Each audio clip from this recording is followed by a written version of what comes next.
자,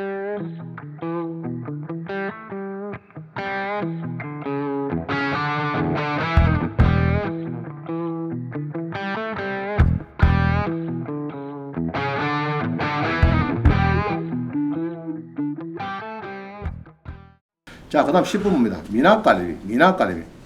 이게 이제 미납갈리비가 많아요. 이게 미납갈리비가.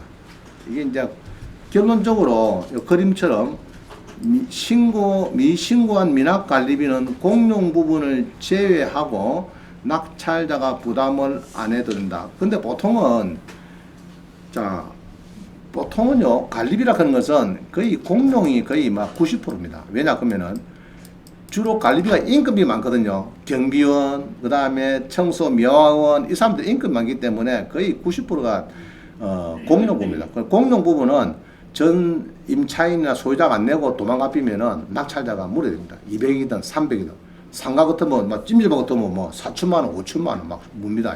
무는데, 근데 그거는 신고를 안 해도, 낙찰자가 이건 이제 부담을 다 해야 되고요. 그 다음에 이제, 유치권은 진성 유치권은 신고하든 안 하든 진성 주고 신고도 안 하는 사람 많아요. 그래도 공사대 못 받았다 이런 거는 자 물어봅니다. 내가 10억짜리 도급을 공사를 했어요. 8채를 지었어. 다가구주택을 10억 주고 지었어요. 돈을 안 줘. 도급인이 소유자인데 건축주인데 안 주고 도망가 pis어. 지는 전세 돈 받아 처먹고 도망가 pis어요. 어디 캄보디아 가 뺏는 거 아니면 연락이 안 돼. 그러면 나는 어째 됩니까? 10억을 받아야 되는데. 그러면은 울타리를 치고 탁 안에 됩니다. 그죠? 그럼 거기에 경매가 들어가도 낙찰자가 이제 인도를 받으려고 하면 결국 10억을 줘야 되는 거예요. 진성 유치권은 점유만 잘하고 있으면은 거의 확보가 됩니다. 유치 신고할 필요는 없어요. 그때요. 그냥 합니다. 그래서 미신고한 유치권은 낙찰자에게 청구할 수 있다. 이겁니다. 자, 한번 봅니다.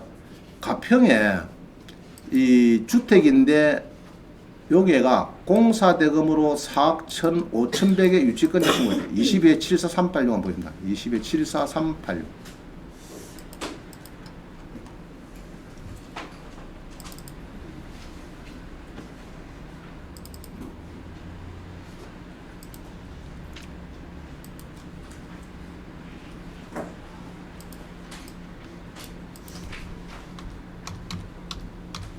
자, 이렇게 봅니다. 요 본께는 자 뭐가 있습니까? 지금 유치권 나오죠. 유치권 나오면은 항시 뭐를 봐야 되느냐? 뭐를 봐야 되느냐? 요거를 봐야 돼요. 요거. 현황 들어서 집행관이 갔을 때 조사한 서류 이게 중요합니다. 요게 이제 딱 유치권자가 언급이 나와야 돼. 언급이. 자, 이렇게 보니까 이 이제 가평에 있는 뭐 이런 건데 요 보기 이런 거 있죠.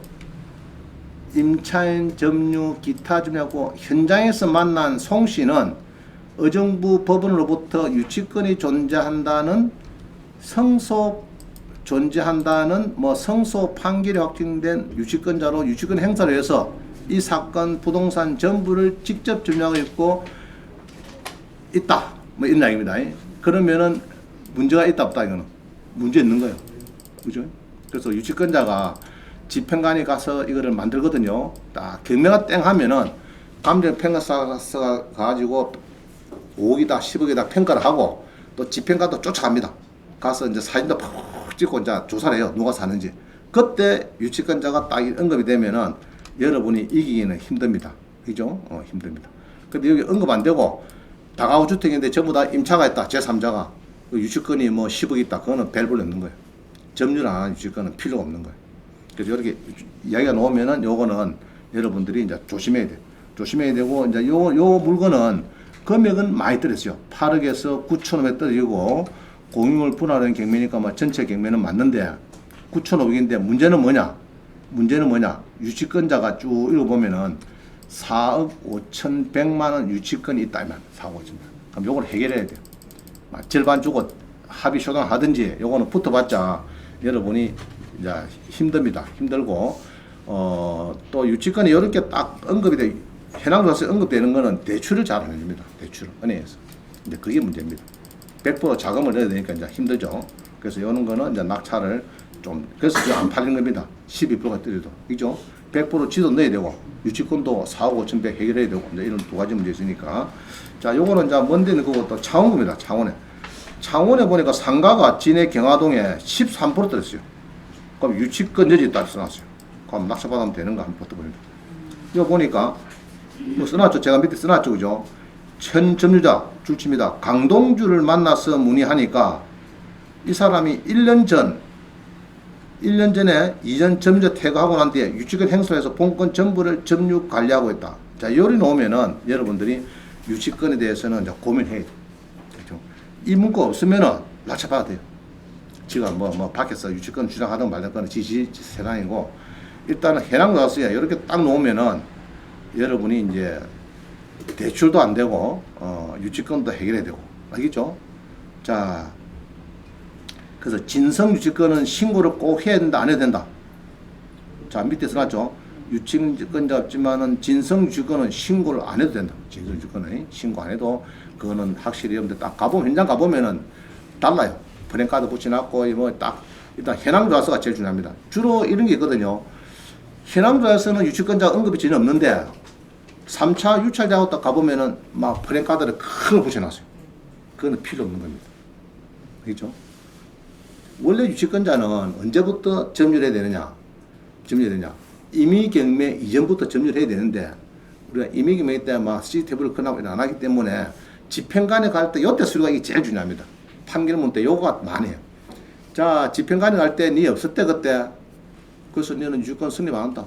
너가 뭐 2차, 3차 때가 그러란 그건 아무 쓸데없는 거다. 원래는 경매 이전부터 해야 되지만은 최소 집행관은 경매되고 한 열흘 뒤에 가거든요. 그때라도 네가 점유하고 프랜카드가 붙이고 다 해놔야 되지. 그때 점유하는 거는 유치권 승리 안 한다고 봅니다. 그렇죠? 그래서 그런 게는 이제 여러분 낙찰 보통은 유치권 한 80%는 성립 안 해요. 점유를 잘 못 해가지고 거의 건설업체도 잘 몰라요. 점유를 엉터리해가지고 보통 깨집니다. 자, 근데 이제 문제는 미납 관리비. 이 관리비가 많이 또 밀려가지고 애를 많이 밉니다. 여기 보면은, 창원의 MS 호텔 혹시 아십니까? 저 어시장에. 자, 거기에 뭐 꼭대기층에 중국집에 옛날에 내가 강의를 한 적이 있어요. 새벽 7시인가 뭐 오라고 하더라고. 그래갖고 그 목사님들하고 장로들하고 이렇게 뭐 조찬회 뭐 이런 게 있다. 그때 경매 특강을 1시간 들으면 좋겠다고. 그래갖고 또 아는 사람이 그래서 알았다 내가 가서 강의해드리겠다. 이렇게 간데 요입니다. 중국집 20일에 106032부입니다.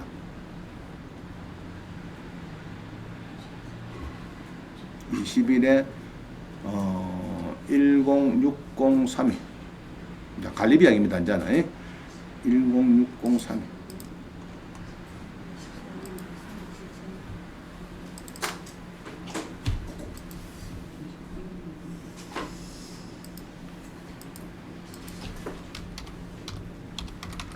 자, 봅니다. 자, 화면 보세요. 화면 한번 봅니다. 보면은 우리 그 마산 하포구 어시장에 보면은 M 호텔인가 있어요. M 호텔. 이게 아주 잘 지은 겁니다. 옛날에 잘 지은 거예요. 잘 지어가지고 주로가 주거용 옵스테일이 대부분 다 있고 꼭대기층이 중국집입니다. 이게 1층도 주로 식당 가고 뭐 이렇게 되죠. 이렇게 꼭대기층이 중국집인데 자 봅니다. 그게 아주 화려하게 옛날에 장수 잘했어요. 이거 뭐고? 황실, 장가게, 이화원, 조대, 아이고 중국이네 완전. 이화원하고 뭐 중국이네. 이래가지고 이제 하다가 막 문을 닫은 것 같아. 이게 전체를 닫았는데 자 봅니다. 그러면 이제 이 숙박 콘도는 아니고 이게 숙박 콘도로 하기는 그렇고 꼭대기층이거든요. 꼭대기층이 뭐지? 이 업무 시설인가?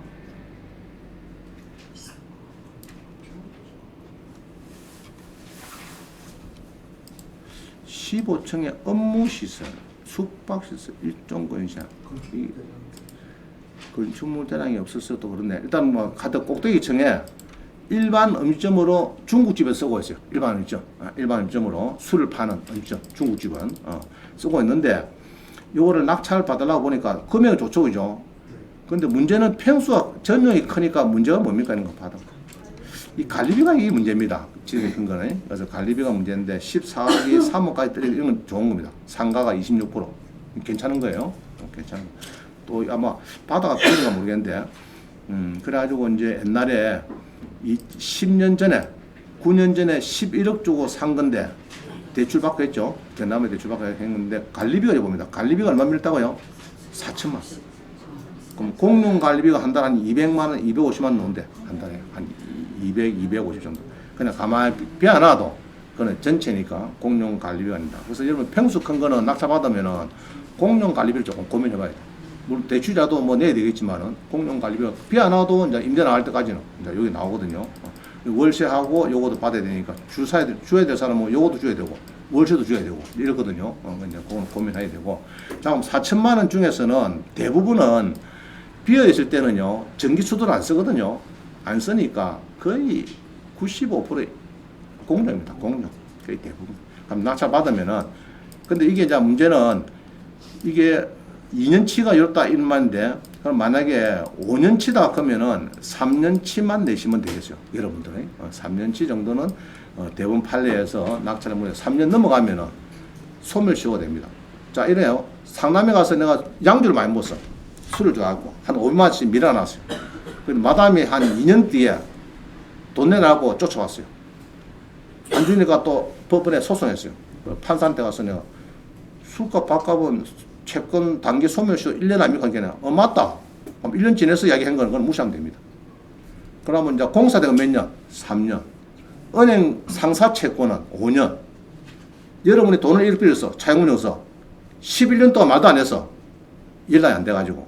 그거는 이제 12년 만에 보니까 인마가 텔레비전 어서 막 가맹점을 여러 개 갖고 돈 많이 벌었대요. 그래서 소송했어요. 네 옛날에 1억 하고 연체자고 한 3억 내놔라고 했더니 법정에 가서 하는 말이 판사님 10년 넘은 건데 그거요. 말도 안 하고 있은 게 10년 넘어가고 이제 지금 이제 12년째 달라는데 소멸시효 지났지 않습니까? 그러면 그거 지났다. 줄 필요 없다 됩니다. 그래서 보통 하죠. 정수회사에서 20만 원만 넣어라. 넣으면은 내가 네 거 막 반 땡겨줬구만. 그래 연다 아닙니까? 이거 뭐 채무성이 되거든. 그때부터 10년을 더 넣어가지고. 그것 때문에 5만 원 10만 원 넣으라 겁니다. 그 꼬리가 넣으면 이제 꼬리 탁 잡히는 거라.